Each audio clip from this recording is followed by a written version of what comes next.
ఉదయాన్నే సూర్య భగవానుడు ఎంత అందంగా ఉంటాడో వినాయకుడు అంత అందంగా ఉంటాడట. సూర్య భగవానుడు అందంతో పోల్చడం ఏమిటండి? ఖచ్చితంగా 5 గంటలకు నిద్ర లేచి 5:30 నుంచి 6 గంటల వరకు బాల్కనీలో కూర్చుని ఆకాశం చూసే వాళ్ళకి అర్థమవుతుంది, తూర్పు దిక్కేసి చూస్తే.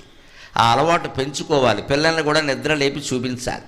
ముందు పెద్దవాళ్ళు చూస్తే పిల్లలు కూడా లేస్తారు. ఇవాళ చాలామందికి పట్టుకున్న జబ్బు ఏమిటంటే రాత్రి 1 గంట అయినా పడుకోవడం, పొద్దున 9 అయినా లేవరు.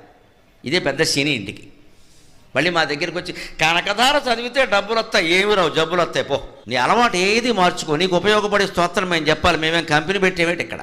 ఆ పొందాలి. ఎంతసేపు ఎదుటి వాళ్ళని దేబరిస్తూ కూర్చున్నా నువ్వు కాపాడు నువ్వెందుకు కాపాడుకోలేకపోతున్నావు?